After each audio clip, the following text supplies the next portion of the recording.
भारतीय प्रजासत्ताकाचा 76वा वर्धापन दिन ठाणे महानगरपालिकेच्या वतीने रविवारी मोठ्या उत्साहात साजरा करण्यात आला। ठाणे महानगरपालिका मुख्यालयाच्या प्रांगणात राष्ट्रध्वज फडकावून ध्वजाला आयुक्त तथा प्रशासक सौरभ राव यांनी मानवंदना दिली। राष्ट्रगीत तसंच राज्यगीत झाल्यानंतर ठाणे महानगरपालिकेच्या अग्निशमन दलाचे जवान, सुरक्षा दल आणि आपत्ती व्यवस्थापन दलाचे जवान यांनी राष्ट्रध्वजाला सलामी दिली।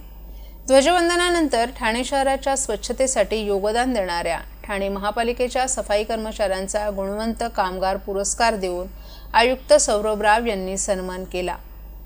लक्ष्मी भीमप्पा वालकरी, हरिश्चंद्र अण्णा डोंगरे, अनंत जाधव, दिनेश महाडिक, अशोक पाबरे, बानू घुमाडिया, संतोष शिंदे, उषा पाटील, भाग्यश्री गायकवाड, लता गायकवाड या विविध प्रभाग समिती क्षेत्रातील सफाई कर्मचाऱ्यांचा यावेळी गौरव करण्यात आला। या ध्वजवंदन सोहळ्यास अतिरिक्त आयुक्त संदीप माळवी, अतिरिक्त आयुक्त प्रशांत रोडे, सर्व उपायुक्त, वरिष्ठ अधिकारी आणि कर्मचारी मोठ्या संख्येने उपस्थित होते। प्रांगणातील या सोहळ्यानंतर महापालिका भवनातील नरेंद्र बळाळ सभागृहात महनीय व्यक्तींच्या प्रतिमांनाही पुष्पहार अर्पण करून अभिवादन करण्यात आलं। त्याचबरोबर महापालिका क्षेत्रातील महनीय व्यक्तींच्या पुतळ्यांना पुष्पहार अर्पण करून अभिवादन करण्यात आलं। तसंच मासुंदा तलाव येथील छत्रपती शिवाजी महाराज यांच्या अश्वारूढ पुतळ्यास आणि कोटनाका येथील भारतरत्न डॉक्टर बाबासाहेब आंबेडकर यांच्या पुतळ्यास महापालिका आयुक्त सौरभ राव यांनी पुष्पहार अर्पण करून अभिवादन केलं। यावेळी अतिरिक्त आयुक्त संदीप माळवी, अतिरिक्त आयुक्त प्रशांत रोडे, उपायुक्त जीजी गोदेपुरेही उपस्थित होते।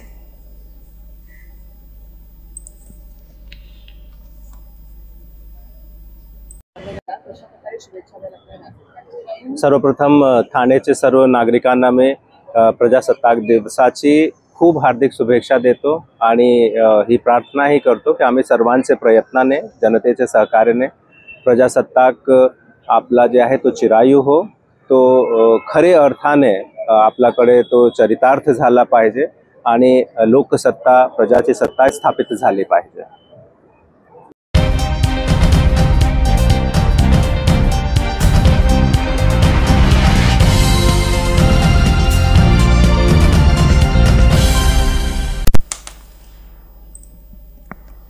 आपण जेव्हा महाराष्ट्राच्या विकासाचा विचार करतो त्यावेळी मुंबई महानगर आणि विशेषतः ठाणे जिल्ह्याचा विशेष उल्लेख करावाच लागतो। एक सर्वसामान्य शिवसैनिक ते महाराष्ट्राचा मुख्यमंत्री या प्रवासात ठाणे जिल्ह्याच्या विकासाला गती देण्याची जबाबदारी आपण पार पाडली याचं समाधान आहे।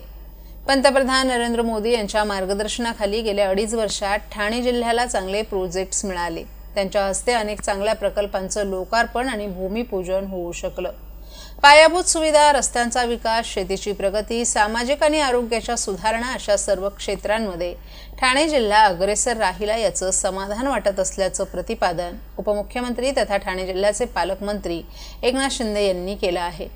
76वा भारतीय प्रजासत्ताक दिनाच्या पोलीस क्रीडा संकुल साकेत मैदान येथील मुख्य शासकीय सोहळ्याच्या वेळी उपमुख्यमंत्री तथा ठाणे जिल्ह्याचे पालकमंत्री एकनाथ शिंदे यांच्या हस्ते ध्वजवंदन संपन्न झालं। त्यावेळी ते बोलत होते। देशाच्या 76व्या प्रजासत्ताक दिनानिमित्त ठाणे जिल्ह्यातल्या जनतेला हार्दिक शुभेच्छा देताना उपमुख्यमंत्री तथा ठाणे जिल्ह्याचे पालकमंत्री एकनाथ शिंदे छत्रपती शिवाजी महाराज, महात्मा ज्योतिराव फुले, क्रांतिज्योती सावित्रीबाई फुले, राजश्री शाहू महाराज, भारतरत्न डॉक्टर बाबासाहेब आंबेडकर आणि अन्य महान समाज सुधारकांना अभिवादन करून भारत नावाच्या प्रजासत्ताकात आपण सगळे जन्मलो, इथे लोकशाही आहे, प्रजेची सत्ता आहे। 26 जानेवारी 1950 रोजी आपला देश प्रजासत्ताक म्हणून घोषित झाला। लोकशाहीत प्रजेची सत्ता सर्वोपरी असते। निवडून येणारे नेते येतात, सत्तेच्या खुर्चीत बसतात, मान सन्मान मिळतो, परंतु हे सगळं जनतेनंच ठरवलेलं असतं। तू त्या खुर्चीत बस आणि आमची कामं कर असा आदेश सत्तेवर असलेल्या प्रजेनं दिलेला असतो। सत्ताधारी हे फक्त सत्तेत विश्वस्त असतात। ट्रस्टी जनतेनं त्यांना दिलेलं कर्तव्य बजावून शांतपणे दूर व्हायचं हे ठरलेलं असतं। प्रजासत्ताकात प्रजा आधी येते आणि मग सत्ता येते हे आपण कायम लक्षात ठेवलं पाहिजे असंही पालकमंत्री एकनाथ शिंदे यांनी सांगितलं। या सोहळ्याच्या निमित्तानं स्वच्छ भारत मिशन ग्रामीण अंतर्गत संत गाडगेबाबा ग्रामस्वच्छता अभियान 2022-23 जिल्हास्तरीय पुरस्कार प्राप्त ग्रामपंचायती, विशेष पुरस्कार प्राप्त ग्रामपंचायती, ॲग्रिस्टॅक योजनेमध्ये सहभागी झालेल्या आणि शेतकरी ओळख क्रमांक तयार झालेले शेतकरी, जिल्ह्यातील गुणवंत क्रीडापटू, क्रीडा मार्गदर्शक, उत्कृष्ट सेवा बजावलेले पोलीस अधिकारी, अंमलदार, उद्योग विभागाने वन डिस्ट्रिक्ट, वन प्रोडक्ट आणि एक्सपोर्ट प्रमोशन या क्षेत्रात केलेल्या उल्लेखनीय कामाबद्दल उद्योग विभागाच्या सहसंचालक विजू शिरसाट आणि उपसंचालक सीमा पवार तसंच ठाणे जिल्ह्यामध्ये गेल्या वर्षभरात शासनाच्या विविध योजनांसंबंधीच्या विविध उपक्रम कार्यक्रमांना प्रिंट, इलेक्ट्रॉनिक आणि सोशल मीडियाच्या माध्यमातून जिल्हा माहिती कार्यालयानं व्यापक प्रसिद्धी दिल्यामुळे शासनाची आणि ठाणे जिल्हा प्रशासनाचीही प्रतिमा उंचावण्यास उल्लेखनीय यश मिळवलं। या उत्कृष्ट कामाबद्दल जिल्हा माहिती अधिकारी मनोज सुमन शिवाजी सानप यांनी मुख्यमंत्री तथा पालकमंत्री एकनाथ शिंदे यांच्या हस्ते सन्मानित करण्यात आलं।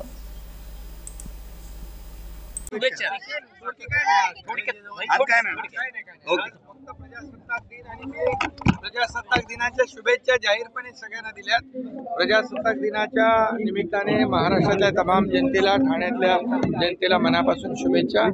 आणि हे स्वातंत्र्य ज्यांच्या मिळालं ते सर्व स्वातंत्र्यवीरांना मी विनम्र अभिवादन करतो।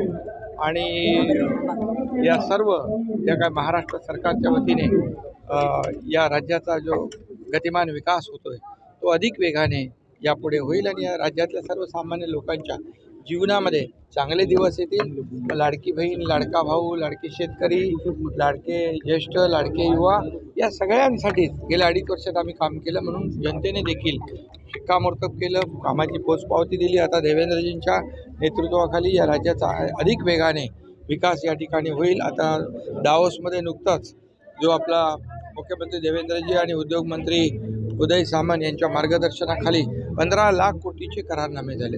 ही महाराष्ट्रासाठी अतिशय भूषणावह बाब आहे आणि महाराष्ट्र इंडस्ट्री फ्रेंडली स्टेट झालेला आहे। महाराष्ट्राकडे उद्योजक आकर्षित होत आहेत, हेच यावरून सिद्ध झालेलं आहे। त्यामुळे महाराष्ट्राचा वेगवान विकास होईल आणि आदरणीय देशाचे प्रधानमंत्री नरेंद्र मोदीजी यांचे भक्कम साथ, त्यांचं पाठबळ राज्याला विकासासाठी मिळतंय आणि म्हणून हे डबल इंजिन सरकार जे आहे अधिक वेगाने या पुढच्या काळात धावेल। संविधान दिंडी काढावी लागते।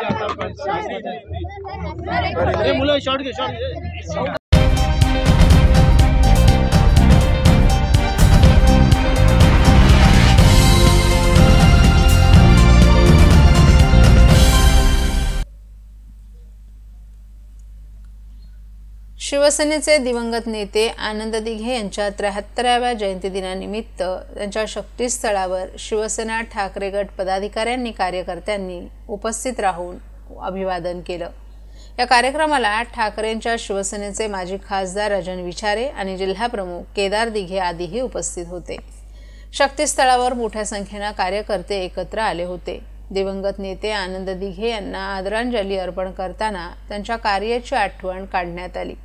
कार्यकर्त्यांनी त्यांच्या समाजकार्यासाठी योगदानाची प्रशंसा केली आणि त्यांचा आदर्श घेण्याचा निर्धारही व्यक्त केला। या अभिवादन सोहळ्याच्या निमित्तानं ठाणे शहरात दिवंगत नेते आनंद दिघे यांची आठवण पुन्हा एकदा जागवली गेली आणि त्यांच्या कार्यानं प्रेरणा घेण्याचा संदेश यावेळी देण्यात आला।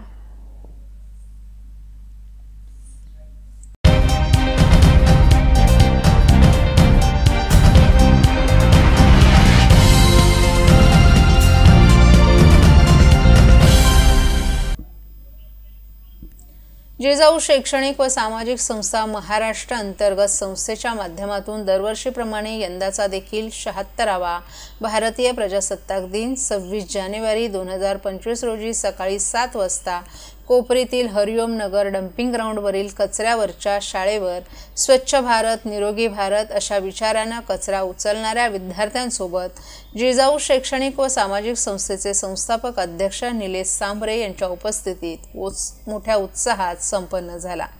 यावेळी कचऱ्यावरच्या शाळेतील मुलांनी नृत्याविष्कार, भाषण आणि गायनातून देशभक्तीपर संदेश देत उपस्थितांची मनं जिंकली। यावेळी संस्थेचे संस्थापक निलेश सांभरे, केदार चव्हाण, महेंद्र शिंदे, सुभाष पवार आदीही उपस्थित होते। 76वा भारतीय प्रजासत्ताक दिन म्हणजे देशाच्या संविधानाचा स्वीकार करण्याचा दिवस। या दिवशी लोकशाही पद्धतीने सरकार निवडण्याच्या अधिकाराचं स्मरण केलं जातं। याच पार्श्वभूमीवर कचरा उचलणाऱ्या विद्यार्थ्यांना देखील शिक्षणाचा अधिकार आहे आणि ते देखील आपल्यासारखेच सामान्य आहेत। हीच लोकशाहीची जाणीव ठेवून कचरा उचलणाऱ्या विद्यार्थ्यांना मोफत आणि दर्जेदार शिक्षण देण्याचं कार्य जिजाऊ शैक्षणिक व सामाजिक संस्था गेल्या 3 वर्षांपासून नियमित करत आहे। स्वच्छ घरात राहणं, स्वच्छ परिसरांमध्ये राहणं, स्वच्छ तालुक्यांमध्ये राहणं, स्वच्छ जिल्ह्यांमध्ये राहणं, स्वच्छ राज्यांमध्ये राहणं आणि स्वच्छ देशामध्ये राहणं हा आमचा जन्मसिद्ध हक्क आहे आणि आम्ही तो मिळवणारच असं रोगराईला ठणकावून सांगायची वेळ आली आहे आणि हे ठणकावून सांगण्याचं काम हे विद्यार्थी नियमितपणे करत आहेत. स्वच्छता शिका, आरोग्याला जिंका, इथेही आहेत सुगंधी स्वप्न आणि शब्द अक्षरांच्या मळा, येथील कचऱ्यावरही फुलते जिजाऊची शाळा. ठाणे शहरातील आनंदनगर ठिकाणी या कचऱ्याच्या ढिगाऱ्यावर काम करणाऱ्या लोकांच्या झोपड्या असून येथे 60 पेक्षा जास्त विद्यार्थी आहेत. जेव्हा ही गोष्ट जिजाऊ शैक्षणिक व सामाजिक संस्थेचे संस्थापक निलेश सांबरे यांना समजली तेव्हा त्यांनी या डम्पिंग ग्राउंडच्या सर्व विद्यार्थ्यांच्या पुढील शिक्षणाची जबाबदारी उचलली आहे. त्यांच्या शालेय स्तरावरील सर्व गरजा जिजाऊ पूर्ण करत असून रोज संध्याकाळी 2 तास त्या मुलांची शिकवणी वर्ग जिजाऊच्या माध्यमातून घेतला जातोय. जिजाऊने हे कार्य सुरू करण्याआधी ही लहान मुलं देखील विविध कामात गुंतलेली होती. बालमजूर होती, परंतु हळूहळू यातून ही मुलं बाहेर पडून आता शिक्षणाच्या वाटेकडे वळली आहेत. त्यांना लागणाऱ्या सर्व गोष्टींची पूर्तता जिजाऊ संस्था करत आहे. कचऱ्याच्या ढिगाऱ्यात अडकलेलं बालपण समृद्ध करण्यासाठी जिजाऊ संस्थेनं उचललेलं हे पाऊल नक्कीच या मुलांचं भविष्य घडू पाहत असल्याचं त्यांनी यावेळी सांगितलं. शाळेवरती काय सांगाल एकंदरीत? खूप आनंद वाटतोय का जो आज ठाणे शहर एका बाजूला टुमदार इमारती दिसत आहेत, मोठमोठ्या सोसायट्या दिसतात, अशा वेळेस एक कचऱ्याचा ढीग जिथे आपण जातानाही हायवेला नाकाला रुमाल लावतो जर बाईकवर गेलो किंवा रिक्षामध्ये गेलो तर, तिथे राहणाऱ्या या वस्तीतील मुलांसाठी ठाण्याच्या आमच्या टीमने गेल्या अनेक वर्षापासून शाळा सुरू केलेली आहे. आजच्या 75व्या प्रजासत्ताक दिनानिमित्त मी इतकेच सांगेन तर त्यांना आज स्वातंत्र्य मिळालं आहे. गेल्या अनेक वर्षापासून इथे शाळा सुरू आहे. येथील अनेक विद्यार्थी दीपाली नावाची एक विद्यार्थिनी जिची आईचा खून झाला होता, वडील जेलला आहे, ती इथनं या आपल्या शाळेतनं हॉटेल मॅनेजमेंट करून एका 5 स्टार हॉटेलमध्ये नोकरी लागलेली आहे. आणखी अनेक विद्यार्थी विविध इंजिनिअरिंग वगैरे करत आहेत. इथे ज्युनियर KG पासून प्रत्येक विद्यार्थ्याला शिक्षण देण्याचं काम आपली जिजाऊ संस्था करते. का हा जो वंचित घटक होता का इथे जेव्हा शाळा सुरू केली होती 2015-16ला तेव्हा इथे टीचर्सना यायला बंदी होती, इतकी व्यसनाधीनता होती. आज इथला पालकवर्गही खुशीने विद्यार्थ्यांना शिक्षणाला पाठवतोय. एका बाजूला वेठबिगारीबाबत नेहमी बोललं जाते, कायदे असतात, परंतु इथे लहान लहान मुलं या कचऱ्याच्या ढिगावरती काम करत असताना सुरुवातीला बघितली होती. आज प्रत्येक विद्यार्थी अभ्यास करताना दिसतोय, शिक्षण घेताना दिसतोय. ते बघून खूप आनंद वाटतोय.